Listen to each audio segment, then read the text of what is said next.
السلام عليكم ورحمة الله.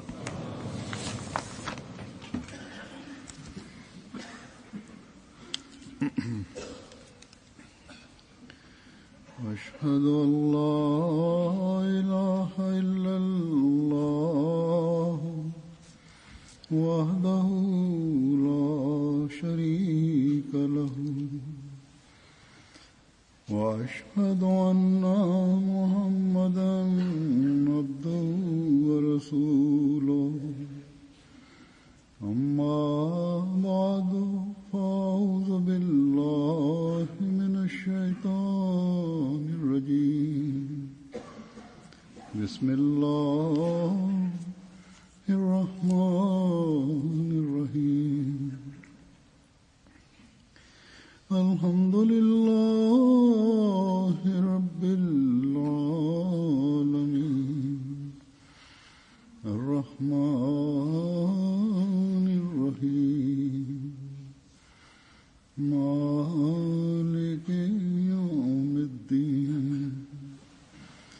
إياك نعبد وإياك نستعين اهدنا الصراط المستقيم صراط الذين أنعمت عليهم غير المغضوب عليهم ولا الضالين. لن تنالوا البر حتى تنفقوا مما تحبون وما تنفقوا من شيء فإن الله به عليم. வசனத்தின் பொருள்: நீங்கள் உங்களுக்கு விருப்பமான பொருட்களிலிருந்து இறைவழியில் செலவு செய்யாத வரையில் உங்களால் ஒருபோதும் முழுமையான நன்மையினை பெற முடியாது. நீங்கள் எப்பொருளை செலவு செய்கின்றீர்களோ அதனை நிச்சயமாக அல்லாஹ் நன்கு அறிகின்றான். ஒவ்வொரு நம்பிக்கையாளரும் தான் நன்மை செய்து அல்லாஹ்வின் நெருக்கத்தை பெற வேண்டும் என்று ஆசைப்படுகின்றார்.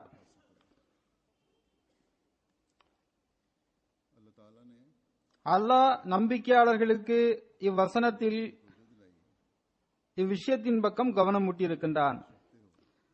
அதாவது, நீங்கள் அல்லாஹ்வின் திருப்தியை பெறும் பொருட்டு நன்மை செய்ய ஆசைப்படுகின்றீர்கள் என்றால் நன்றாக நினைவில் வைத்துக் கொள்ளுங்கள், அந்நிலையில் நன்மை செய்ய தியாகம் அவசியமாகும். எனவே இறைவனின் திருப்தியை பெறுவதற்காக எது உங்களுக்கு மிகவும் பிரியத்திற்குரியதாக இருக்கின்றதோ அதனை நீங்கள் தியாகம் செய்யுங்கள், அல்லது எதிலிருந்து நீங்கள் பயன்பெற்றுக் கொண்டிருக்கின்றீர்களோ அதனை நீங்கள் தியாகம் செய்ய வேண்டும். எந்த விஷயம் உங்களுக்கு சுகத்தையும் வசதி வாய்ப்பையும் தந்து கொண்டிருக்கின்றதோ அதனை தியாகம் செய்ய வேண்டும். மேலும் எவ்விஷயங்கள் உங்களின் சந்ததிகளின் எதிர்காலத்தை வளமாக்குவதற்கு உங்களின் பார்வையில் அவசியமானதாக உள்ளதோ அதனை தியாகம் செய்ய வேண்டும். எனவே இந்த அனைத்து வகையான தியாகங்களும் சாதாரண வகைப்பட்ட தியாகம் அல்ல. செல்வம் மனிதனுக்கு எப்பொழுதும் விருப்பத்திற்குரியதாகவே இருந்து வந்திருக்கின்றது. அதை பற்றி அல்லாஹ் குறிப்பிடுகின்றான். அதாவது, தங்கம், வெள்ளி, கால்நடைகள், சொத்துக்கள், விளைநிலங்கள், தோட்டங்கள் இவை அனைத்தும் மனிதனுக்கு மிகவும் விருப்பத்திற்குரியவை ஆகும். இவை அனைத்தும் மனிதனுக்கு பெருமை சேர்க்கக்கூடியவை ஆகும்.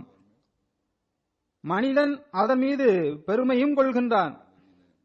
ஆனால் இன்றைய பௌதிக உலகில் புதிய தொழில்நுட்பங்கள் உலகின் பல்வேறு நாடுகளில் வசிக்கக்கூடிய மனிதர்களை மிக அருகில் மட்டும் கொண்டு வந்து விடவில்லை, மாறாக இந்த தொழில்நுட்பங்கள் மற்றும் பொருளாதார அமைப்புகள் மனிதனின் ஆசைகளையும் அதிகரிக்கும்படி செய்துவிட்டது.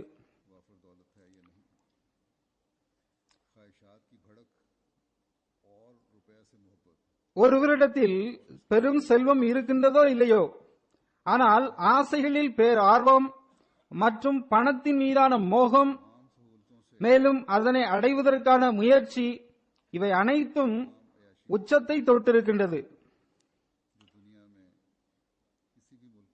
உலகத்தில் பரவியுள்ள எல்லா ஆடம்பர மற்றும் கேளிக்கையான விஷயங்களிலிருந்தும் இன்பமும் மகிழ்ச்சியும் பெற வேண்டும் என்பதற்காக மனிதனிடத்தில் இந்த எண்ணம் காணப்படுகின்றது. குறிப்பாக வளர்ந்த நாடுகளில் உள்ள மனிதன் இதில் உச்சக்கட்டத்தை அடைந்திருக்கின்றார்.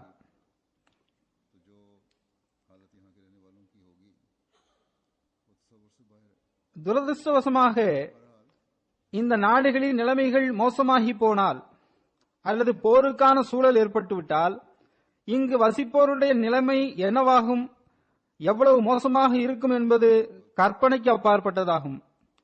எப்படி இருப்பினும் அது ஒரு வேறு விஷயமாகும்.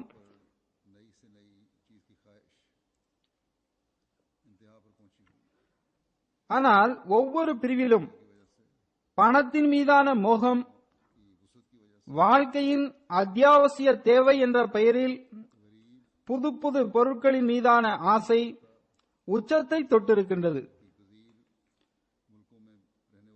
ஏழை அல்லது வளரும் நாடுகளில் உள்ள மனிதனும் கூட ஊடகங்கள் மற்றும் பரந்து விரிந்த வியாபாரங்களின் காரணமாக வளர்ந்த நாடுகளில் உள்ள ஆடம்பர பொருட்களின் அறிவை பெற்றிருக்கின்றான்.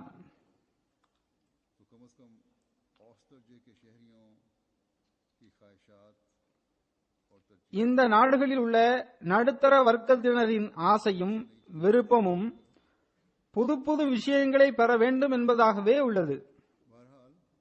எப்படி இருப்பினும் உலகியல் ஆசைகள் மனிதனிடத்தில் மேலோங்கி நிற்கின்றன. இதுபோன்ற காலகட்டத்தில் நன்மையை பெறுவதற்காக தங்களின் பிரியமான பொருட்களை செலவு செய்வதும் தமது தேவைகளை தியாகம் செய்வதும் ஒரு உலகியல்வாதிக்கு வினோதமான செயலாக இருக்கின்றது. மேலும் இது பண்டைய கால மக்களின் வீணான கூற்றாகும் என்றே ஒரு உலகியல்வாதி கருதுகின்றார். ஏழைகளுக்காக கொஞ்சம் செலவிடுவது, சேரிட்டி அமைப்புகளுக்காக கொஞ்சம் கொடுத்து விடுவது போன்றவையெல்லாம் சரிதான். ஆனால் உங்களுக்கு மிகவும் பிரியமான விஷயத்தை, பொருளை செலவு செய்யுங்கள், அல்லது உங்களது ஆசைகளை அழித்தொழித்து விடுங்கள்.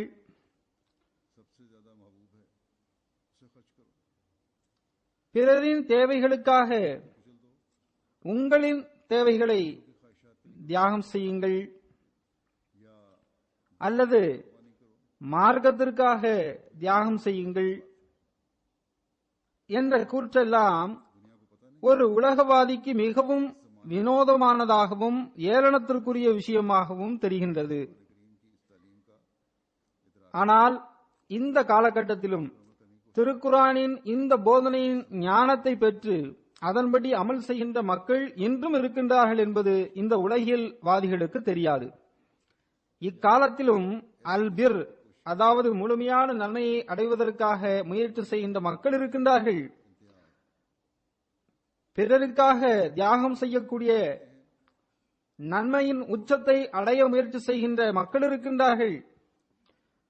பிறருக்கு நன்மை பயப்பதற்காக எப்போதும் நிம்மதி இழந்து இருப்பது என்ற நன்மையை அடைவதற்கும் முயற்சி செய்கின்றார்கள். மார்க்கத்தை பரப்புவதற்காக தனது செல்வம், உயிர், நேரம் போன்றவற்றை தியாகம் செய்வதில் உயர் தரத்தை அடைதல் எனும் நன்மையை பெறுவதற்கும் முயற்சி செய்யக்கூடிய மக்கள் இருக்கின்றார்கள். கட்டுப்படுதலில் முன்னேற செய்கின்ற நன்மையை அடைய முயற்சி செய்கின்ற மக்களும் இருக்கின்றார்கள். அந்த கட்டுப்படுதலின்படி அமல் செய்யும் போது தனக்கு எந்த விஷயம் பிரியமானது என்று அவர்கள் பார்ப்பதில்லை. அல்லாஹ்வின் கட்டளைகளுக்கு கட்டுப்படுவது மட்டும்தான் அந்நேரத்தில் அவர்களுக்கு மிகவும் பிரியமானதாக இருக்கின்றது. இறை அச்சத்தில் முன்னேற செய்கின்ற நன்மைகளை பெறுவதற்கு அவர்கள் முயற்சி செய்கின்றனர். இப்படிப்பட்ட மக்கள் யார் என்று உலகின் பெரும்பகுதிக்கு தெரிவதில்லை. அந்த மக்கள் யார் என்றால் ஹசரத் நபியல் நாயகம் ஸல்லல்லாஹு அலைஹி வஸல்லம் அவர்களின் உண்மை பேரன்பர் மற்றும் காலத்தின் இமாமோடு தம்மை இணைத்துக் கொண்டு உண்மையான நன்மையை அடைவதற்குரிய ஞானத்தை பெற்ற மக்கள் ஆவர். அவர்கள் நன்மைகள் எனும் உயரமான மினாரக்களின் ஒளியிலிருந்து நன்மையின் வழியில் நடப்பதற்குரிய வழிமுறைகளை கற்றிருக்கின்றார்கள். அவர்கள் ஹசரத் நபி ஸல்லல்லாஹு அலைஹி வஸல்லம் அவரிடமிருந்து அருட்களை பெற்ற மக்களின் வழி நடப்பவர்கள் ஆவர். ஒரு ஹதீஸில் வருகின்றது, நீங்கள் உங்களுக்கு விருப்பமான பொருட்களிலிருந்து இறைவழியில் செலவு செய்யாத வரையில் உங்களால் ஒருபோதும் முழுமையான நன்மையினை பெற முடியாது என்ற இந்த வசனம் இறங்கிய போது ஹசரத் அபு தல்ஹா அன்சாரி ரலியல்லாஹு அன்ஹு அவர்கள் மதீனத்து அன்சார் சஹாபாக்களில் பணக்கார சஹாபியாக இருந்தார்கள். அவருக்கு பேரிச்சம்பழம் தோட்டங்கள் இருந்தன. அவற்றில் பேரோஹா என்ற ஒரு தோட்டம் மிகவும் சிறப்பிற்குரிய ஒரு தோட்டமாக இருந்தது. ஹஸ்ரத் தல்ஹா அவர்களுக்கும் அந்த தோட்டம் மிகவும் பிடித்தமான தோட்டமாக இருந்தது. மஸ்ஜித் நபவிக்கு அந்த தோட்டம் மிகவும் அருகில் இருந்தது. ஹஸ்ரத் நபி ஸல்லல்லாஹு அலைஹி வஸல்லம் அவர்களும் அந்த தோட்டத்திற்கு அடிக்கடி சென்று வந்தார்கள். எவ்வாறு இருப்பினும் இந்த வசனம் இறங்கிய பிறகு ஹஸ்ரத் அபு தல்ஹா அவர்கள் ஹஸ்ரத் நபி ஸல்லல்லாஹு அலைஹி வஸல்லம் அவரிடத்தில் வந்தார்கள். கூறினார்கள், எனது சொத்துக்களில் எனக்கு மிகவும் பிடித்தமான சொத்து பேரோஹா என்ற இந்த பேரிச்சம்பழ தோட்டமாகும். நான் அதனை இப்போது அல்லாஹின் வழியில் கொடுத்து விடுகின்றேன் என்று கூறினார்கள். ஆக இந்த மக்களே ஒளிமயமான நட்சத்திரங்களாக இருந்தார்கள். மேலும் நன்மையின் பாதைகளை வகுக்கக்கூடியவர்களாகவும் இருந்தார்கள். எனவே இந்த சஹாபாக்களின் உதாரணத்தை நமக்கு கூறி காலத்தின் இமாம் அவர்கள் மீண்டும் மீண்டும் கவனமூட்டியிருக்கின்றார்கள். அன்னார் தனது பல்வேறு மேற்கோள்களில் திருக்குர்ஆனின் கட்டளைகளை மற்றும் போதனைகளை தெள்ளத் தெளிவாக விளக்கி கூறியிருக்கின்றார்கள். நன்மையை அடைவதற்குரிய அறிவையும் ஞானத்தையும் நமக்கு தந்திருக்கின்றார்கள். தியாகங்களின் உயர் தரத்தை பற்றியும் நமக்கு எடுத்துக் கூறியுள்ளார்கள். ஹஜ்ரத் நபி ஸல்லல்லாஹு அலைஹி வஸல்லம் அவர்களின் சஹாபாக்கள் நிலைநாட்டிய தியாகங்களின் தரத்தில் நிலைபெறுவதற்கும் நமக்கு அறிவுரை நல்கியுள்ளார்கள். அன்னார் கூறினார்கள், வாக்களிக்கப்பட்ட மசீஹை ஏற்றுக்கொண்ட மக்கள் இந்த முன்னுதாரணங்களின் செயல்படுவது அவசியமாகும். மேலும் ஒரு இடத்தில் ஹஜ்ரத் வாக்களிக்கப்பட்ட மசீஹ் அலைஹிஸ்ஸலாம் அவர்கள் கூறுகின்றார்கள், வீணான பயனற்ற பொருட்களை செலவு செய்து எந்த ஒரு மனிதனும் நன்மை செய்ததாக வாதிட முடியாது. நன்மையின் வாசல் குறுகலானதாகும். பயனற்ற பொருளை செலவு செய்து அந்த வாசலில் எவரும் நுழைந்துவிட முடியாது என்பதை நன்றாக நினைவில் வைத்துக் கொள்ளுங்கள். ஏனென்றால் உங்களுக்கு மிக பிரியமான பொருளை நீங்கள் செலவு செய்யாதவரை நன்மையை பெற முடியாது என்பது இறை வசனத்தின் தெளிவான கட்டளையாகும். எதுவரை மிகவும் விருப்பத்திற்குரிய மிகவும் அன்பிற்குரிய பொருட்களை செலவு செய்வதில்லையோ அதுவரை உங்களால் அன்பிற்குரியவர் என்ற அந்தஸ்தை பெற முடியாது. உங்களால் கஷ்டங்களை சகிக்க முடியாதென்றால், உங்களால் உண்மையான நன்மைகளை மேற்கொள்ள முடியாதென்றால் நீங்கள் எவ்வாறு வெற்றி பெற முடியும்? சஹாபாக்கள் மிக இலகுவாக அந்த அந்தஸ்தை அடைந்து விட்டார்களா? உலகியல் பட்டங்களை பெறுவதற்காக மனிதன் எந்த அளவுக்கு செலவு செய்கின்றான், கஷ்டங்களை எதிர்கொள்கின்றான். அதற்கு பிறகுதான் மிக சாதாரண பட்டங்கள் கூட மனிதனுக்கு கிடைக்கின்றன. அவ்வாறு இருக்க சற்று சிந்தித்து பாருங்கள். உள்ளத்திற்கு ஆறுதலும் நிம்மதியும் வழங்கக்கூடிய மற்றும் இறைவனின் திருப்திக்குரிய அடையாளத்தையும் தரக்கூடிய ரலியல்லாஹு அன்ஹும் என்ற பட்டம் சஹாபாக்களுக்கு மிக எளிதாக கிடைத்து இருக்க முடியுமா?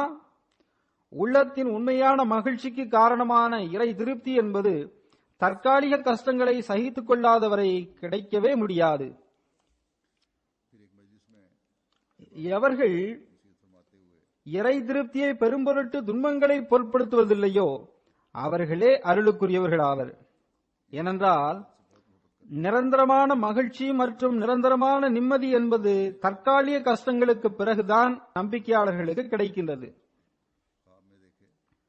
ஒரு சபையில் ஜமாத் சகோதரர்களுக்கு ஹஜ்ரத் வாக்களிக்கப்பட்ட மசீஹ் அலைஹிஸ்ஸலாம் அவர்கள் கூறினார்கள், உலகில் மனிதன் செல்வத்தின் மீது மிகவும் அன்பு கொள்கின்றான்.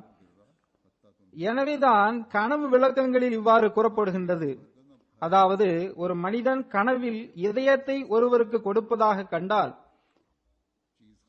அதன் பொருள் செல்வமாகும். எனவேதான் உண்மையான இறை அச்சம் மற்றும் ஈமானை பெறுவதற்கு இறைவன் இந்த கட்டளையை வழங்கியுள்ளான். உங்களுக்கு பிரியமான பொருளை நீங்கள் செலவு செய்யாத வரை நன்மையை பெற முடியாது என்ற போதனையை இறைவன் நல்கியுள்ளான். ஏனென்றால் இறை படைப்பினங்களின் மீதான அனுதாபம் மற்றும் சேவை என்பது பெருமளவில் செல்வத்தை சார்ந்ததாக உள்ளது. இறை படைப்பினங்களின் மீது அனுதாபம் என்பது எப்படிப்பட்ட விஷயம் என்றால் அது ஈமானின் இரண்டாவது அம்சமாகும்.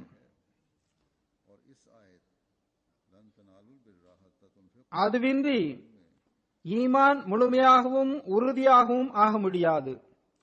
எதுவரை மனிதன் தியாகம் செய்ய மாட்டானோ அதுவரை அவனால் எங்கனும் பிறருக்கு நன்மை பயக்க முடியும். பிறருக்கு நன்மை பயப்பதற்கும் பிறர் மீது அனுதாபம் கொள்வதற்கும் தியாகம் என்பது மிக அவசியமான விஷயமாகும். மேலும் இந்த தியாகத்தை பற்றியே உங்களுக்கு பிரியமான பொருளை நீங்கள் செலவு செய்யாத வரை நன்மையை பெற முடியாது என்ற இறைவசனத்தில் போதிக்கப்பட்டுள்ளது. அல்லாஹ்வின் வழியில் பொருள் தியாகம் செய்வது என்பது மனிதனின் நற்பாக்கியம் மற்றும் இறை அச்சத்திற்குரிய அடையாளமாகும். ஹஜ்ரத் நபி ஸல்லல்லாஹு அலைஹி வஸல்லம் அவர்கள் பொருள் தியாகத்திற்கான தேவை உள்ளது என்று கூறினால் ஹஜ்ரத் அபூபக்கர் ரலியல்லாஹு அன்ஹு அவர்கள் தனது ஒட்டுமொத்த சொத்துக்களையும் கொண்டு வந்து நபி ஸல்லல்லாஹு அலைஹி வஸல்லம் இடத்தில் சமர்ப்பித்து விடுவார்கள். அதுவே அன்னாரின் தியாகத்தின் அடையாளமாக திகழ்ந்தது. ஹஜ்ரத் வாக்களிக்கப்பட்ட மசீஹ் அலைஹிஸ்ஸலாம் அவர்கள் ஏற்படுத்திய ஜமாத்தை சேர்ந்தவர்கள், ஹஜ்ரத் வாக்களிக்கப்பட்ட மசீஹ் அலைஹிஸ்ஸலாம் அவர்கள் ஜமாத்தை சேர்ந்தவர்கள் இவ்விஷயங்களை ஒரு பக்கம் கேட்டுவிட்டு மறுபக்கம் முகத்தை திருப்பிவிடவில்லை. மாறாக இவ்விஷயங்களை கேட்ட பிறகு தியாகங்களின் உயர் முன்னுதாரணங்களை அவர்கள் நிலைநாட்டினார்கள். அதாவது, உங்களுக்கு பிரியமான பொருளை நீங்கள் செலவு செய்யாதவரை நன்மையை பெற முடியாது என்ற போதனை வழங்கப்பட்டுள்ளது. ஹஜ்ரத் வாக்களிக்கப்பட்ட மசீஹ் அலைஹிஸ்ஸலாம் அவர்களே பல சந்தர்ப்பங்களில் விஷயத்தை குறிப்பிட்டு கூறியுள்ளார்கள். ஜமாத்தின் பொருள் தியாகத்தின் தரத்தை கண்டவாறு ஒரு இடத்தில் அன்னார் இவ்வாறு கூறினார்கள், நூற்றுக்கணக்கான மக்கள் நமது ஜமாத்தில் இருக்கின்றார்கள். அவர்கள் எப்படிப்பட்டவர்கள் என்றால் அவர்களுக்கு உடுப்பதற்கு கூட ஆடை இல்லை. பல கஷ்டங்களுக்கு பிறகுதான் அவர்களுக்கு அணிவதற்கு ஆடை கிடைக்கின்றது. அவர்களுக்கு சொத்து என்று ஒன்றும் கிடையாது.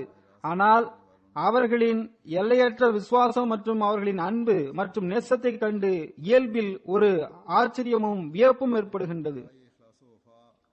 மற்றொரு இடத்தில் அன்னார் கூறுகின்றார்கள், நமது ஜமாத்தில் காணப்படுகின்ற தூய மாற்றங்களும் முன்னேற்றங்களும் இக்காலத்தில் வேறு எவரிடத்திலும் இல்லை.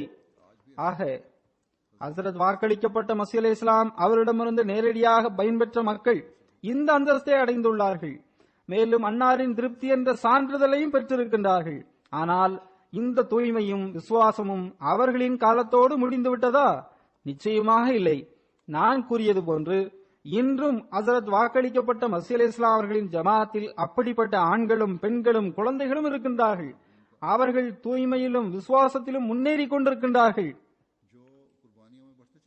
ஒரு சில அல்லது குறிப்பிட்ட பகுதியில் மட்டும் அப்படிப்பட்ட மக்கள் இல்லை. மாறாக ஆயிரக்கணக்கான உதாரணங்கள் இருக்கின்றன. அவர்கள் உலகின் பல்வேறு நாடுகளில் பரவி இருக்கின்றார்கள். அவர்கள் உங்களுக்கு பிரியமான பொருளை நீங்கள் செலவு செய்யாதவரை நன்மையை பெற முடியாது என்ற போதனையின் சரியான ஞானத்தை பெற்றிருக்கின்றார்கள். அவர்களில் பழைய அகமதிகளும் அடங்குவர், புதிய அகமதிகளும் அடங்குவர். அகமதியத்தை ஒப்புக்கொண்டு சில காலங்களே ஆன மக்களும் இருக்கின்றார்கள். இன்னும் கூறப்போனால் அகமதியத்தை ஒப்புக்கொண்டு சில மாதங்களே ஆன அகமதிகளும் கூட தியாகம் மிக்கவர்களாக இருக்கின்றார்கள். அகமதியத்தை ஒப்புக்கொள்வதற்கு முன்பு அவர்களுக்கு உலக ஆசைகள் மிகைத்திருந்தன. ஆனால் அகமதியத்தை ஏற்றுக்கொண்ட பிறகு தங்களுக்கு விருப்பமான பொருள் அல்லது தங்களிடம் என்ன இருந்ததோ அதனை தியாகம் செய்ய தயாராகிவிட்டனர். இது இக்காலத்தில் ஹஜ்ரத் வாக்களிக்கப்பட்ட மஸீஹ் அலைஹிஸ்ஸலாம் அவர்கள் ஏற்படுத்திய புரட்சியாகும். மக்களின் முன்னுரிமை மாறிவிட்டது. அவர்களை கண்டு எனக்கு ஆச்சரியம் ஏற்படுகின்றது என்ற ஹஜ்ரத் வாக்களிக்கப்பட்ட மஸீஹ் அலைஹிஸ்ஸலாம் அவர்களின் கூற்று இன்றும் இத்தகைய மக்கள் மீது பொருந்துகின்றது. அவர்கள் எப்படிப்பட்டவர்கள் என்றால் அவர்களின் தியாகங்களை கண்டு நமக்கு உள்ளபடியே ஆச்சரியம் ஏற்படுகின்றது. அவர்களில் சிலரின் உதாரணத்தை இப்போது நான் எடுத்துரைக்கின்றேன்.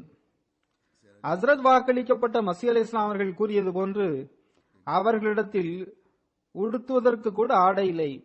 ஆனால் தூய்மையிலும் விசுவாசத்திலும் முன்னேறி இருக்கின்றார்கள். இதற்கு நான் ஒரு உதாரணத்தை தருகின்றேன். அது ஒரு பெண்ணின் உதாரணமாகும். அந்த பெண்ணும் எப்படிப்பட்ட பெண் என்றால் கண் பார்வையற்ற பெண் ஆவார். சிராலியோனில் இருந்து நமது முபல்லிக் சாப் எழுதுகின்றார்கள், இங்கு கெம்பாரோ என்ற இடத்தில் ஜமாத் இருக்கின்றது. அங்கு கண் பார்வையற்ற பெண் இருக்கின்றார். அவர் தஹ்ரீக் ஜதீத் சந்தாவிற்கு 2000 லியோன் வாக்குறுதியாக கொடுத்திருந்தார்.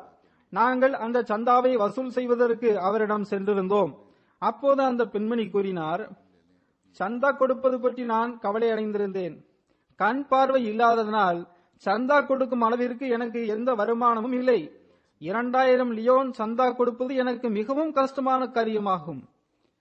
ஆனால் நான் வாக்குறுதி கொடுத்து விட்டேன், எனவே எப்படியும் நான் அதை கொடுத்து விடுவேன். அகமதி அல்லாத தனது ஒரு சகோதரியிடமிருந்து கடன் பெற்று சந்தா கொடுத்து விடலாம் என்று அவர் எண்ணியிருந்தார். ஆனால் அந்த சகோதரியோ மறுத்துவிட்டார்.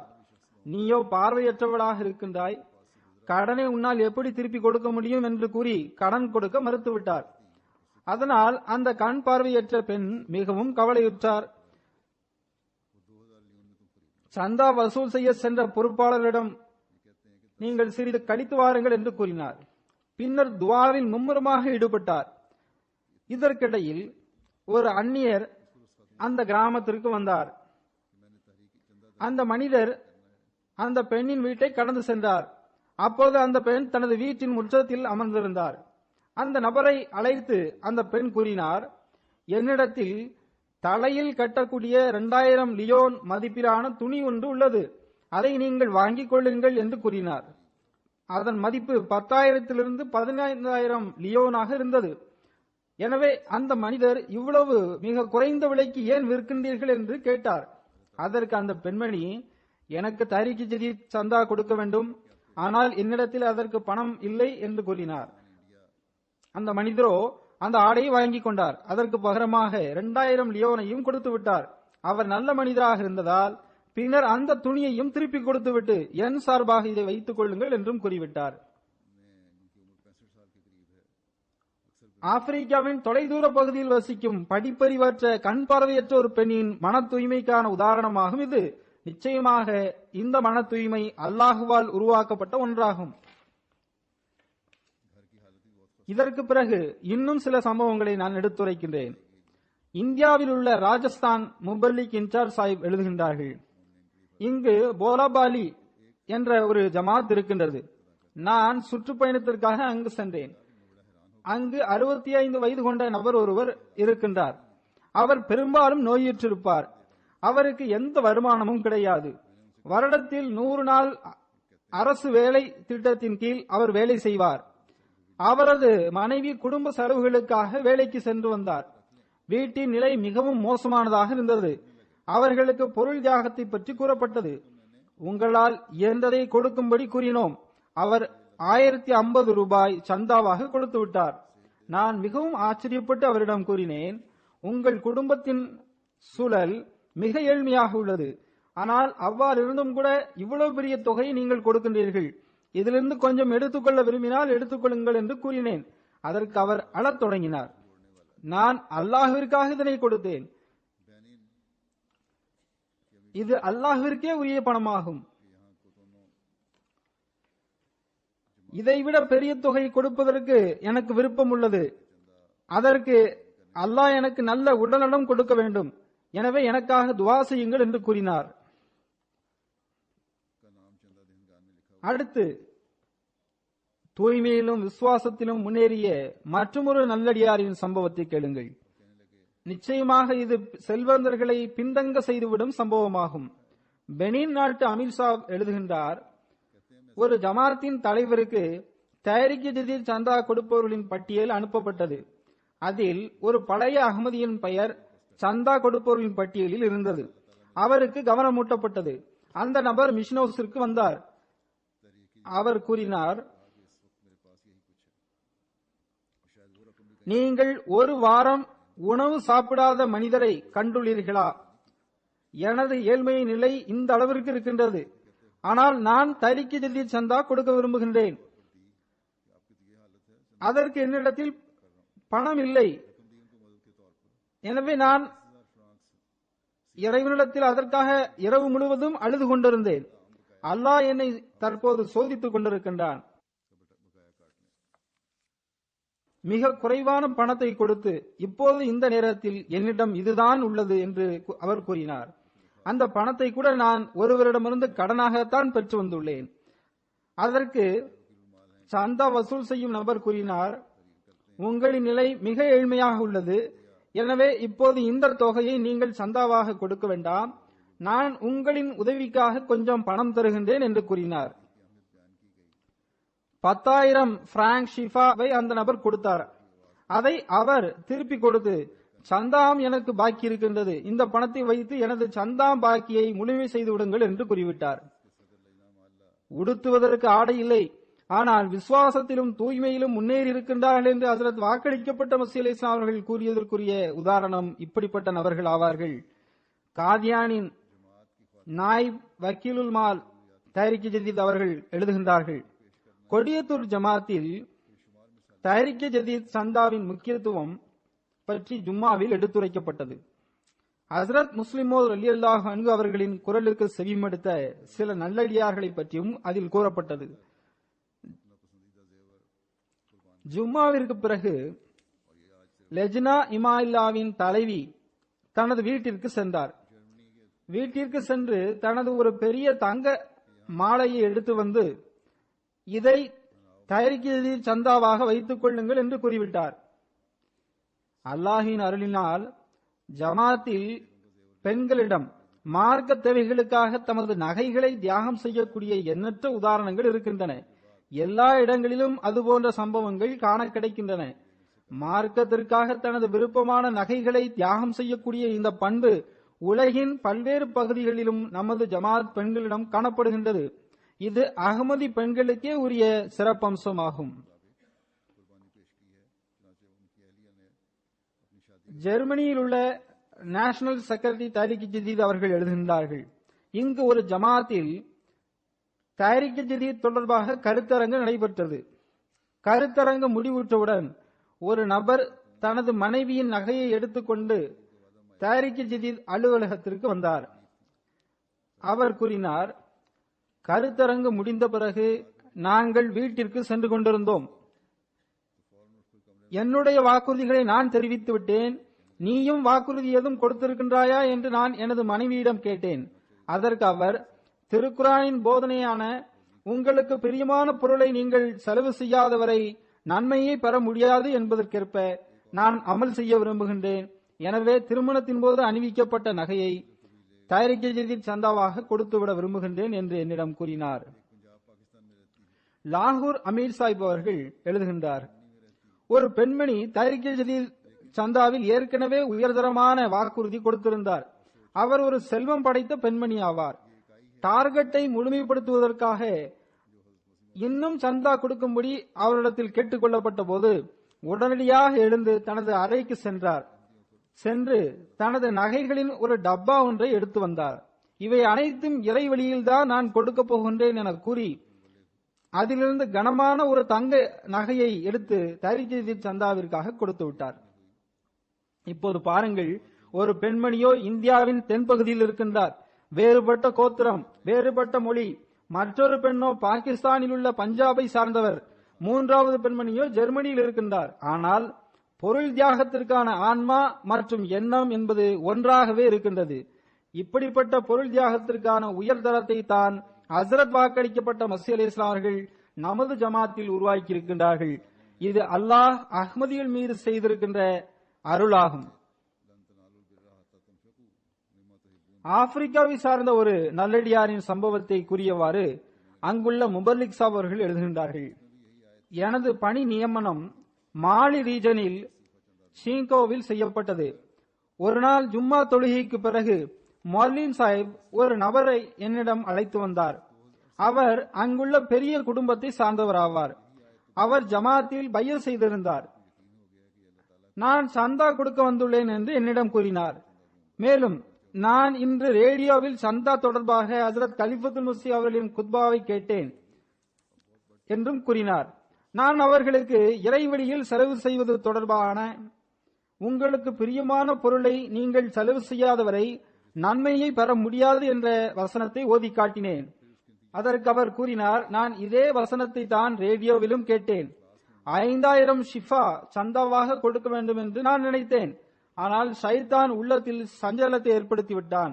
2000 ஷிஃபா போதுமானது என்று நினைத்தேன். ஆனால் இப்போது நீங்கள் அதே வசனத்தை கூறியிருக்கின்றீர்கள். எனவே இதிலிருந்து எனக்கு இது அல்லாஹ்வின் அமைப்பு என்பது தெரிந்துவிட்டது. எனவே 5000 ஷிஃபா நான் சந்தாவாக கொடுப்பேன் என்று கூறினார்.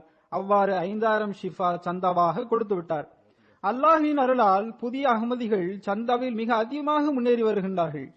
அல்லாஹ் பொருள் தியாகம் செய்யக்கூடியவர்களுக்கு எவ்வாறு அருள் செய்கின்றான் மற்றும் பொருள் தியாகத்தின் மூலமாக எவ்வாறு ஈமான் அதிகரிக்கின்றது, எவ்வாறு அவர்களது ஈமானிலும் மன தூய்மையிலும் முன்னேற்றம் ஏற்படுகின்றது என்பது தொடர்பான சில உதாரணங்களை நான் கூறுகின்றேன். காங்கோவிலிருந்து இப்ராஹிம் சாஹிப் என்ற ஒரு நபர் கூறுகின்றார், நான் விவசாயம் செய்து வருகின்றேன். முதலில் பொருள் தியாகத்தில் மிக குறைவாகவே பங்கு பெற்று வந்தேன். ஆனால் நான் சந்தா கொடுக்க ஆரம்பித்ததிலிருந்து எனது விளைநிலத்தில் விளைச்சல் அதிகமாகிவிட்டது. இதிலிருந்து எனக்கு சந்தாவின் முக்கியத்துவமும் புரிந்துவிட்டது. நான் முறையாக சந்தா கொடுத்து வருகின்றேன். அதன் விளைவாக எனது வாழ்க்கையில் பெரிய மாற்றம் ஏற்பட்டுவிட்டது. அடுத்து காங்கோவை சார்ந்த மரியம் சாயிபா என்ற ஒரு பெண்மணி கூறுகின்றார், நான் விவசாயம் செய்து வருகின்றேன். அறுவடைக்கு பிறகு சந்தா கொடுத்து வருவேன். சந்தா கொடுக்க ஆரம்பித்த பிறகு எனது வருமானம் 2 மடங்காகிவிட்டது. இது எனது சொந்த அனுபவமாகும் என்று கூறுகின்றார். அடுத்து காங்கோவிலிருந்து நமது முபலிக் சாஹிப் கூறுகின்றார், ஒருவருக்கு சந்தா தொடர்பாக அறிவுறுத்தப்பட்டது. அகமது சாஹிப் என்ற ஒரு அகமதி நண்பருக்கு சந்தா தொடர்பாக அறிவுறுத்தப்பட்டது. அவர் தஹ்ரீக்-ஏ ஜதீதிற்கு தனது வாக்குறுதியாக 2000 பிராங்க் எழுதினார். அவ்வாறு எழுதுகின்ற போது அவர் வேலை வாய்ப்பின்றி இருந்தார். வாக்குறுதி கொடுத்த பிறகு 1 வாரத்திற்குள் அவருக்கு வேலை கிடைத்துவிட்டது. இன்றைய நாட்களில் அவர் தனது ஃபீல்டில் மேனேஜராக பணியாற்றி வருகின்றார். மேலும் முறையாக சந்தா கொடுத்தும் வருகின்றார். மேலும் அவர் இவை அனைத்தும் சந்தாவின் பரக்கத்தாகும் என்றும் கூறுகின்றார். அடுத்து நாயிப் வக்கீலுல் மால் தஹ்ரீக் ஜதீத் காதியான் அவர்கள் எழுதுகின்றார்கள், 10 பிரியம் கேரளாவை சார்ந்த ஒரு நண்பர் என்னிடம் தொலைபேசியில் கூறினார், ஆப்பிரிக்காவை சார்ந்த மக்கள் மிகவும் ஏழைகளாக இருந்த போதும் மிக அதிகமாக சந்தாவில் பங்கு பெறுகின்றார்கள் என்று உசூர் அவர்கள் கடந்த ஆண்டு குத்பாவில் கூறியிருந்தார்கள். ஆனால் நாமோ செல்வம் படைத்தவர்களாக இருக்கின்றோம். தஹ்ரீக் ஜதீத் வாக்குறுதியாக நான் 2 லட்சம் ரூபாய் கொடுத்துள்ளேன். அதை 5 லட்சம் ரூபாயாக நீங்கள் ஆக்கிக் கொள்ளுங்கள் என்று கூறினார். இவ்வாறு கூறி அவர் அழ ஆரம்பித்து விட்டார். வாக்குறுதியை பூர்த்தி செய்வதற்காக துவாவிற்காக கடிதமும் எனக்கு எழுதினார். நாயிப் வக்கீலுல் மால் தஹ்ரீக் ஜதீத் அவர்கள் எழுதுகின்றார்கள், சிறிது காலத்திற்கு பிறகு நான் கேரளா சுற்றுப்பயணம் சென்றபோது அவர் வாக்குறுதியை முழுமை செய்து விட்டார். மேலும் அவர் கூறினார், நான் வாக்குறுதியை அதிகப்படுத்திய பிறகு எனது தொழிலில் அல்லாஹ் அளவற்ற அருள் செய்து விட்டான். தற்போது என்னிடத்தில் எந்த அளவுக்கு பணிகள் உள்ளன என்றால் அதை என்னால் சமாளிக்க முடியவில்லை. அடுத்து கர்நாடகாவை சார்ந்த இப்ராஹிம் என்ற தஹ்ரீக் ஜதீத் இன்ஸ்பெக்டர் கூறுகின்றார், குல்பர்கா ஜமாத்தை சார்ந்த ஒரு இளைஞர் ஹஜ்ரத் முஸ்லிமோத் ரலியல்லாஹு அன்ஹு அவர்களின் அறிவுரைக்கேற்ப தனது 1 மாத சம்பளம் 73,600 ரூபாயை தஹ்ரீக் ஜதீத் சந்தாவாக கொடுப்பதாக வாக்குறுதி அளித்தார். ஆனால் சந்தா கொடுக்கின்ற சமயத்தில் மிகவும் அதிகப்படுத்தி 1,511,000 ரூபாய் கொடுத்து விட்டார். அதன் விளைவாக அவருக்கு அல்லாஹ் ஒரு அற்புதத்தை காட்டினான். அவருக்கு ஒரு நபர் ஒரு பெரிய தொகை ஒன்று கொடுக்க வேண்டியது இருந்தது. பலமுறை அதை கேட்ட பின்னரும் அந்த பணம் அவருக்கு கிடைக்கவில்லை. பணம் கிடைக்காது என்று அவர் அவநம்பிக்கையில் இருந்தபோது அந்த நபர் திடீரென ஒரு நாள் வந்து அந்த இளைஞருக்கு கொடுக்க வேண்டிய முழு தொகையையும் திருப்பி கொடுத்து விட்டார். பொருள் தியாகத்தின் விளைவாக அல்லாஹ் ஈமானில் முன்னேற்றத்தை வழங்குகின்றான். உலகத்தின் பல்வேறு இடங்களில் அதற்கான காட்சி நமக்கு காண கிடைக்கின்றது. உர்பிக்ஸ்தானை சார்ந்த ஒரு புதிய அகமதி நண்பர் கூறுகின்றார், நான் நீண்ட காலமாக மாஸ்கோ நகரத்தில் வசித்து வருகின்றேன். இதுவரை எனது வருமானம் எவ்வளவு இருந்தது என்பதை என்னால் கணக்கிட்டு கூற முடியும். ஆனால் நான் பையல் செய்த பிறகு சந்தா கொடுக்க ஆரம்பித்ததிலிருந்து எனது வருமானத்தில் அசாதாரண முன்னேற்றம் ஏற்பட்டது. இந்த ஒரு வருடத்தில் நான் ஈட்டிய இந்த வருமானத்தை கடந்த 13 ஆண்டுகளில் நான் ஈட்டியது கிடையாது. இது இறைவழியில் நான் செலவு செய்ததன் பரக்கத் என்பதில் எனக்கு இப்பொழுது முழுமையான நம்பிக்கை ஏற்பட்டு விட்டது என்று அவர் கூறுகின்றார். போர்கினோபோசோ நாட்டை சார்ந்த ஒரு முபல்லிக் சாஹிப் எழுதுகின்றார், அங்குள்ள ஒரு ஜமாத்தின் உறுப்பினர் ஒரு நாள் மௌலிம் சாஹிப் அவரிடம் வந்தார். கூறினார், நான் ஹஜ் செய்ய வேண்டும் என்று ஆசைப்படுகின்றேன், ஆனால் அதற்குரிய வசதி என்னிடம் இல்லை. அப்போது அவரிடம் மௌலிம் சாஹிப் கூறினார், நீங்கள் சந்தாவை முறையாக கொடுத்து வாருங்கள், அல்லாஹ் உங்களுடைய பொருளாதார நிலையை சரி செய்து விடுவான், மேலும் ஹஜ் செய்வதற்குரிய வழிவகையையும் செய்து விடுவான். அதன் பிறகு அந்த நபர் தனது சந்தாவை முறையாக செலுத்த தொடங்கினார். சிறிது காலத்திற்கு பிறகு அவர் வந்து கூறினார், அல்லாஹ் எனது ஆசையை நிறைவேற்றிவிட்டான், மேலும் ஹஜ்ஜிற்கு செல்வதற்குரிய வழிவகைகளையும் ஏற்பாடு செய்து விட்டான். இவை அனைத்தும் சந்தாவின் பரக்கத்தின் விளைவாகும் என்றும் அவர் கூறினார். இப்போது அவர் ஹஜ் செய்துவிட்டு நாடு திரும்பிவிட்டார். சந்தாவும் தொடர்ந்து கொடுத்து வருகின்றார். போர்கினோபோசோவை சார்ந்த ஒரு ஜமாத்தின் தலைவர் கூறுகின்றார், ஒரு நபரது குடும்பத்தில் மிக அதிகமான பொருளாதார கஷ்டம் இருந்தது. அவர் ஒரு ப்ராஜெக்டை தொடங்க விரும்பினார், ஆனால் பணம் குறைவாக இருந்ததனால் அதை செய்ய முடியவில்லை. அவருக்கு போர்கினோபோசோ நாட்டின் ஆண்டு மாநாட்டில் கலந்து கொள்வதற்கான வாய்ப்பு கிடைத்தது. அங்கு பொருள் தியாகம் பற்றி செவியேற்று நாடு திரும்பியதும் சந்தா அதிகமாக கொடுப்பேன் என்று அவர் எண்ணம் கொண்டார். பாக்கியுள்ள சந்தாவையும் கொடுப்பேன் என்றும் அவர் எண்ணினார். அவ்வாறு நாடு திரும்பியதும் பாக்கியிருந்த சந்தாவை முதலில் அவர் கொடுத்து முடித்தார். எதிர்காலத்தில் குறித்த நேரத்தில் சந்தா கொடுப்பேன் என்றும் அவர் வாக்குறுதி அளித்தார். இவ்வாறு ஒரு மாதம் கூட முழுமையாக கழியவில்லை, அவருடைய அனைத்து குடும்ப பிரச்சனைகளும் நீங்கிவிட்டது. அல்லாஹின் அருளினால் அவருடைய ப்ராஜெக்டும் முழுமையடைந்தது. இவை அனைத்தும் சந்தா கொடுத்ததன் பரக்கத்தாகும் என்று அவர் கூறுகின்றார். கனடாவின் அமீர் சாப் அவர்கள் எழுதுகின்றார்கள், சில ஆண்டுகளுக்கு முன்பு ஒரு நண்பருக்கு வியாபாரத்தில் $2.5 லட்சம் நஷ்டம் ஏற்பட்டது. நீங்கள் உங்களுடைய கட்டாய சந்தாக்களை தவறாது கொடுத்து வாருங்கள் என்று அவருக்கு அறிவுறுத்தப்பட்டது. அதன் மூலமாக உங்களின் செல்வத்தில் பரக்கத் ஏற்படும் என்றும் கூறப்பட்டது. சந்தாம் கொடுப்பதும் அவசியமானதாகும் என்பதையும் இங்கு நினைவில் கொள்ள வேண்டும். ஆக அவ்வாறு அவர் தொடர்ச்சியாக கட்டாய சந்தாக்களை கொடுக்க ஆரம்பித்தார். அவர் கூறுகின்றார், தாரிக்-இ ஜதீத் நிதியாண்டின் ஆரம்பத்திலிருந்தே தாரிக்-இ ஜதீத் சந்தாவை முழுமையாக கொடுத்துவிட வேண்டும் என்ற ஹஜ்ரத் முஸ்லிமோர் ரலியல்லாஹு அன்ஹு அவர்களின் மேற்கோள் ஒன்றை நான் ஒரு நாள் படித்தேன். அந்த அடிப்படையில் நான் ஆண்டின் ஆரம்பத்திலேயே சந்தா கொடுத்து விட்டேன். கடந்த 3 வருடங்களாக நான் நிதியாண்டின் தொடக்கத்திலேயே சந்தா கொடுத்து வருகின்றேன். அதன் விளைவாக அல்லாஹ் என்பது மாபெரும் அருள் செய்து விட்டான். எனது அனைத்து கடன்களும் தீர்ந்து விட்டன. எனது செல்வத்திலும் செழிப்பு ஏற்பட்டு விட்டது. அல்லாஹின் வழியில் செலவு செய்வதனால் அல்லாஹ் கண்டிப்பாக அருள் செய்வான் என்பதில் எனக்கு எவ்வித ஐயமும் இல்லை. கனடா அமீர் சாஹிப் அவர்கள் எழுதுகின்றார்கள், ஒரு நபர் தனது ஒரு வியாபாரத்தை தொடங்கினார். மேலும் $1000 தாரிக் சந்தாவை வாக்குறுதியாக கொடுத்தார். நீங்கள் உங்கள் வாக்குறுதியை அடுத்த வருடம் $5000 அதிகரிக்க வேண்டும் என்றும் அவரிடம் கூறப்பட்டது. மேலும் உசூர் அவரிடம் துவாவிற்காக கடிதம் எழுத வேண்டும் என்றும் கூறப்பட்டது.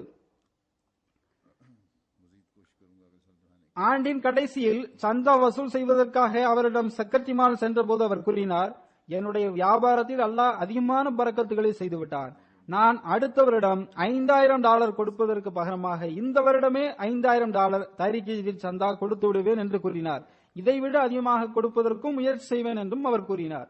அமெரிக்காவின் அமீர் சாப் எழுதுகின்றார், ஒரு ஜமாத்தின் நண்பர் கூறுகின்றார், 1974 1984 பாகிஸ்தானில் ஜமாத்திற்கு எதிராக ஏற்பட்ட கலவரத்தில் எங்கள் கடையை எதிரிகள் தீக்கிரையாக்கினார்கள். ஆனால் எங்களின் வியாபாரத்திற்கு எதிரிகள் பாதிப்பை ஏற்படுத்திய போதெல்லாம் எங்கள் மீது அல்லாஹ் சிறப்பான அருள் செய்து எங்களது செல்வத்தை பல மடங்கு பெருக செய்து விட்டான். எனவே இந்த வருடம் அவர் $1,00,000 வாக்குறுதி கொடுத்தார். அவர் கூறுகின்றார், இன்று நாங்கள் எந்த அளவிற்கு பெரிய அளவில் வியாபாரம் செய்கின்றோமோ அது பற்றி இதற்கு முன்பு எங்களால் கற்பனை செய்து கூட பார்க்க முடியாது. சிகாகோவை சார்ந்த ஒரு நண்பர் காசோலை ஒன்றை எடுத்துக்கொண்டு வந்தார். அதில் $38,415 என்று எழுதப்பட்டிருந்தது. இவ்வாறு அந்த தொகை குறிப்பிடப்பட்டதற்குரிய காரணம் என்ன என்று அவரிடம் கேட்கப்பட்டது. அதற்கு அவர், எனது அக்கவுண்டில் என்ன பணம் உள்ளதோ அதை முழுவதுமாக இதில் எழுதிவிட்டேன் என்று கூறினார். ஆக இந்த நாடுகளில் இப்படிப்பட்ட மக்களும் இருக்கின்றார்கள். முன்னேற்றமடைந்த நாடுகளில் இருந்த பின்னரும் கூட மார்க்கத்திற்காக தியாகங்கள் செய்யக்கூடிய மக்களாக இவர்கள் இருக்கின்றார்கள். அனைத்தையும் கொடுத்து விடக்கூடியவர்களாக இருக்கின்றார்கள். புதிதாக வரக்கூடியவர்களும் மன தூய்மையிலும் விசுவாசத்திலும் முன்னேறி வருகின்றனர்.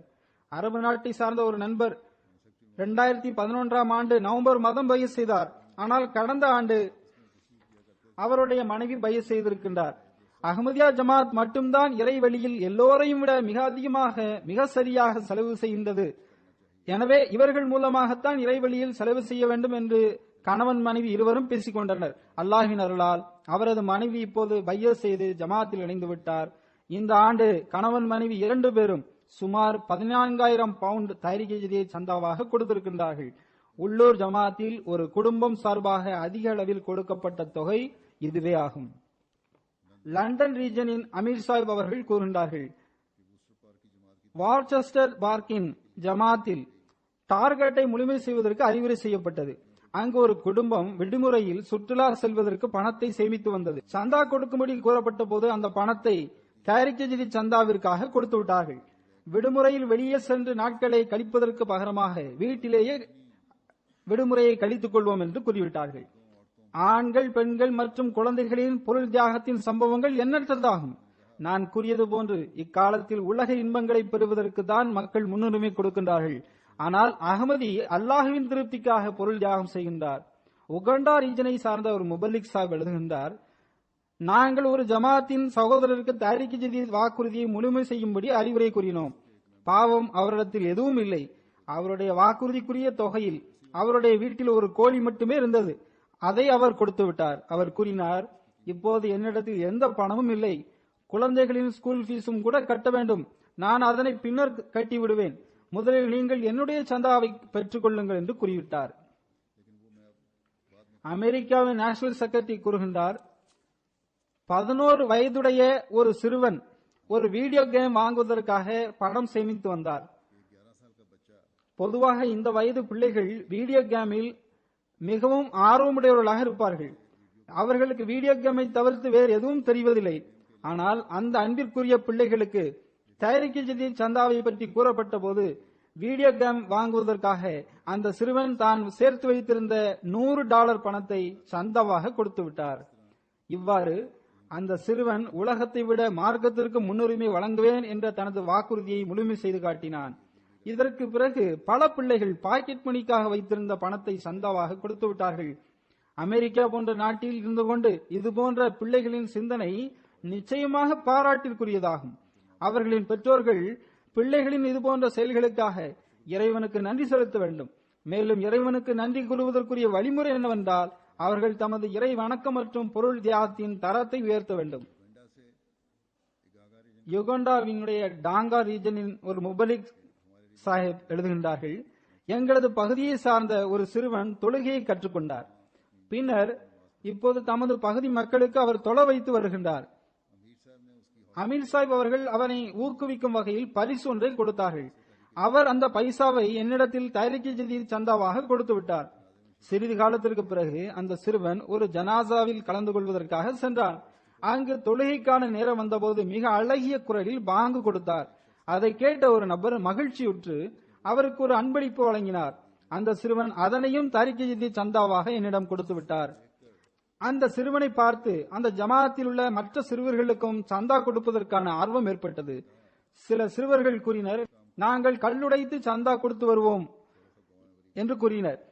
இவ்வாறு இந்த வருடம் 6 அத்வால்கள் தமது வாக்குறுதியை விட அதிகமாக சந்தா கொடுத்துள்ளார்கள். ஆக உலகின் ஒவ்வொரு மூலையிலும் இதுபோன்ற பொருள் தியாகத்தின் ஆன்மாவை புரிந்து கொள்ளக்கூடிய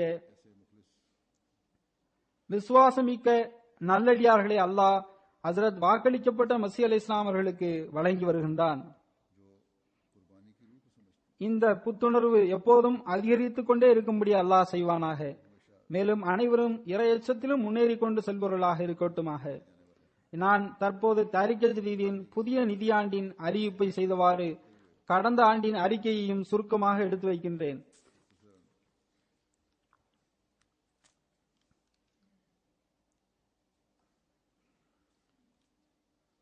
அல்லாஹ்வின் அருளால் அக்டோபர் 31 தேதியோடு தாரிக் ஜதீதின் 81 ஆண்டு நிறைவடைந்து விட்டது. நவம்பர் 1 தேதியிலிருந்து தாரிக் ஜதீதின் 82வது ஆண்டு ஆரம்பமாகிவிட்டது. 92,17,800 பவுண்ட் இந்த வருடம் தாரிக் ஜதீத் சந்தாவாக வசூலாகியுள்ளது. அல்ஹம்துலில்லாஹ். கடந்த ஆண்டை விட 7,47,000 பவுண்ட் அதிகமாக வசூலாகியுள்ளது. பாகிஸ்தானில் கஷ்டமான சூழ்நிலைகள் நிலவிய போதும் தொடர்ந்து அவர்கள் தங்களது பொருள் தியாகத்திற்குரிய அந்த தரத்தில் நிலை பெற்றிருக்கின்றார்கள். அவர்கள் முதலிடத்திலேயே இருக்கின்றார்கள். பாகிஸ்தான் அல்லாத மற்ற நாடுகளில் ஜெர்மனி முதலிடம் வகிக்கின்றது. அல்லாஹ்வின் அருளால் ஜெர்மனியில் பொருள் தியாகம் செய்வதற்கான அதிக எண்ணம் காணப்படுகின்றது. அங்கு மக்கள் பள்ளிவாசல் கட்டுகின்ற பணிகளிலும் பொருள் தியாகம் செய்து வருகின்றனர். மேலும் ஒருவரை ஒருவர் முந்திக் கொண்டு பொருள் தியாகத்தில் பங்கு பெற்று வருகின்றனர். அங்கு ஒவ்வொரு பகுதியிலிருந்தும் நிம்மதி இழந்து எங்களது பகுதியில் விரைவாக பள்ளிவாசல் கட்டப்பட வேண்டும் என்று துவாவிற்காக எனக்கு கடிதம் கூட எழுதுகின்றனர். மற்ற பொருள் தியாகங்களிலும் அவர்கள் முழுமையாக பங்கு பெற்று வருகின்றனர். அல்லாஹ் அவர்கள் அனைவருக்கும் நற்கூலியை வழங்குவானாக. 2வது இடத்தில் இங்கிலாந்து உள்ளது.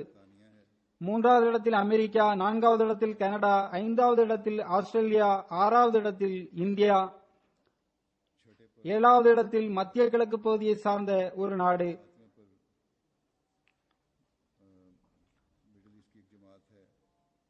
8வது இடத்தில் இந்தோனேஷியா, 9வது இடத்தில் மீண்டும் மத்திய கிழக்கு பகுதியை சார்ந்த ஒரு நாடு, 10வது இடத்தில் கானா உள்ளது. கானா மிகவும் முன்னேறி வந்துள்ளது. 10வது இடத்தை வைத்து வந்த சுவிட்சர்லாந்து 11வது இடத்திற்கு தள்ளப்பட்டுள்ளது. கானா இந்த ஆண்டு உள்ளூர் கரன்சி அடிப்படையில் மிக அதிகமாக சந்தா வசூல் செய்துள்ளது. அங்குள்ள ஜமாத் உறுப்பினர்கள் அதிகமாக பங்கு பெற்றுள்ளனர். 60% அவர்கள் அதிகரித்துள்ளனர்.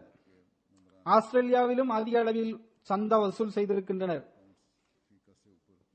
அடுத்து அரபு நாட்டு மக்கள் இருக்கின்றார்கள் மற்றும் கனடா போன்ற மற்ற நாடுகளை சார்ந்த ஜமாத்துகளும் இருக்கின்றன.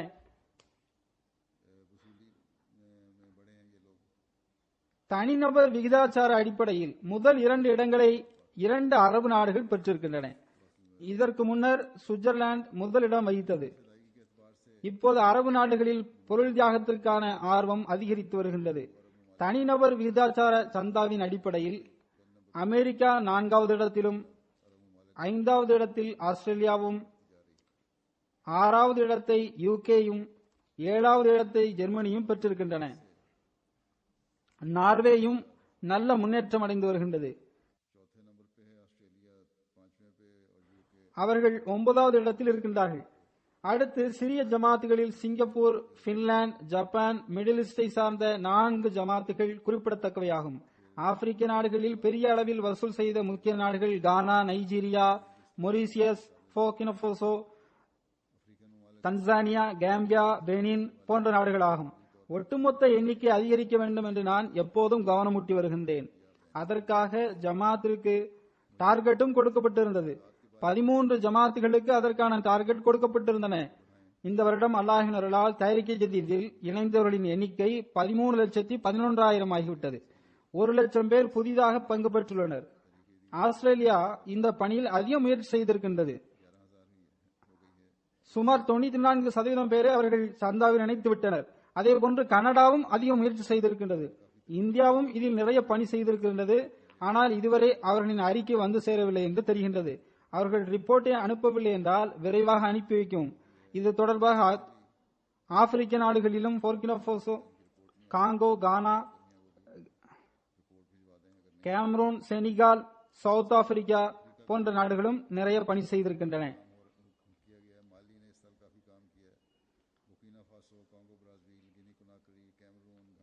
முதல் பதிவேட்டில் பங்கு பெற்றவர்களில் 5927 நபர்களுக்கான கணக்குள்ளது. அதில் அல்லாஹ்வின் அருளால் 95 பேர் உயிருடன் இருக்கின்றார்கள். தொடர்ந்து சந்தா கொடுத்து வருகின்றார்கள். மீதமுள்ள 5832 பேரின் சந்தாக்களை அவர்களின் சந்ததிகள் அவர்களுக்கான சந்தாவாக கொடுத்து வருகின்றார்கள். பாகிஸ்தான் ஜமாத்துகளில் முக்கிய இடத்தை பிடித்த ஜமாத்துகள் லாகூர், ரப்வா, கராச்சி.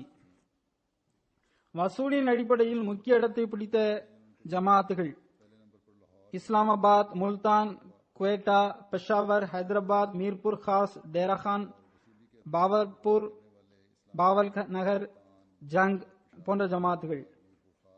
முக்கிய மாவட்டங்களின் பெயர்கள் சியால்கோட், ஃபைசலாபாத், சர்கோதா, உமர்கோட், குஜ்ரன்வாலா குஜராத், மீர்பூர், ஆசாத் காஷ்மீர் போன்ற மாவட்டங்கள். கடந்த ஆண்டை விட இந்த ஆண்டு அதிக வசூல் செய்த சிறிய ஜமாத்துகளின் பெயர்கள்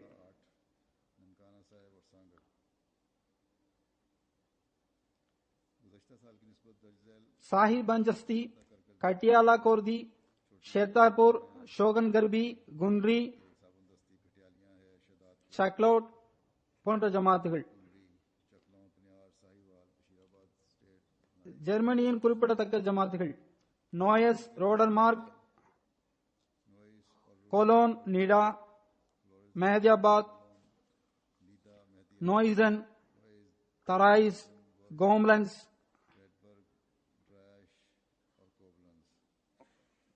உள்ளூர் ஜமாத்துகள் பிரான்பர்ட், கம்பர்க், ரோஸ்கிரேட், நேம்ஸ்டெட், பீட்டர்போன், மன்ஹேடன், மோர்ஃபீல்டன் போன்ற ஜமாத்துகள். அமெரிக்காவின் ஜமாத்தின் பெயர்கள் Silicon Valley, Detroit, Los Angeles, Seattle, Central Virginia, York போன்ற ஜமாத்துகள். இங்கிலாந்தின் முதல் 5 ரீஜன்களின் பெயர்கள் London A, London B, Midlands, North East and South. தனிநபர் விகிதாச்சார அடிப்படையில் ரீஜனின் பெயர்கள் Islamabad, Midlands, South West, North East and Scotland. வசூலின் அடிப்படையில் இங்கிலாந்தின் முதல் 10 இடத்தை பிடித்த ஜமாத்துகளின் பெயர்கள் மஸ்ஜித் ஃபசல், ராயின்ஸ்பர்க், நியூ மால்டன், கில்லிங்ஹாம்,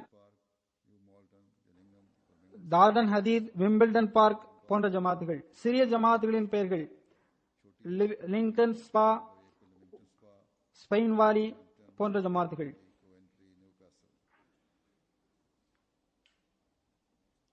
வசூலின் அடிப்படையில் முதல் தர சிறிய ஜமாத்துகள் Devon, Cornwall, Livingston, Spen Valley, Swansea. கனடாவின் ஜமாத்துகளில் முக்கிய ஜமாத்துகள் Peace Village, Toronto, Calgary, Vaughan, Vancouver. வசூல் அடிப்படையில் முதல் தர ஜமாத்துகள் Edmonton, Durham, Saskatoon South, Milton, Georgetown, Ottawa West போன்ற ஜமாத்துகள்.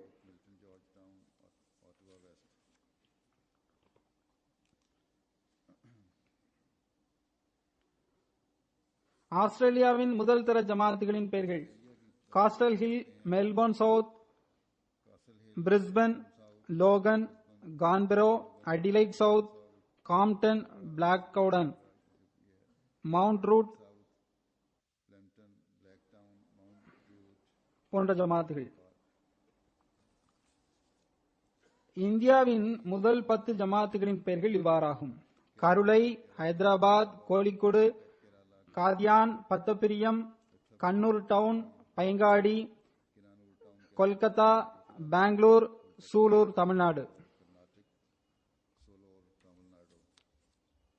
தியாகங்களின் அடிப்படையில் இந்தியாவின் முதல் 10 மாநிலங்களின் பெயர்கள் இவ்வாறாகும்: கேரளா, தமிழ்நாடு, கர்நாடகா, ஆந்திரா, ஜம்மு காஷ்மீர், ஒடிசா, பஞ்சாப், பெங்கால், தில்லி, மகாராஷ்டிரா. அல்லாஹ் தஆலா இந்த சந்தாக்களில் பங்கு பெற்ற அனைவரின் வாழ்நாளிலும் செல்வத்திலும் அளவற்ற பரக்கத்துகளை வழங்குவானாக. மேலும் அவர்களை தூய்மையிலும் விசுவாசத்திலும் முன்னேற்றம் அடைய செய்வானாக.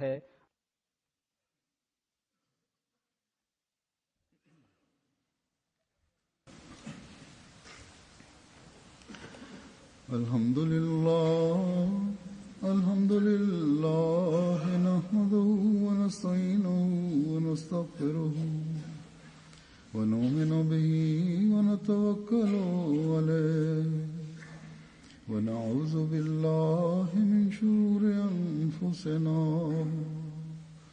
ومن سيئات أعمالنا من يهده الله فلا مضل له ومن يضلل فلا هادي له ونشهد أن لا إله إلا الله ونشهد أن محمدا عبده ورسوله عباد الله رحمكم الله إن الله يأمر بالعدل والإحسان وإيتاء ذي القربى وينهى عن الفحشاء والمنكر والبغي يعظكم لعلكم تذكرون اذكروا الله يذكركم وادعوه يستجب لكم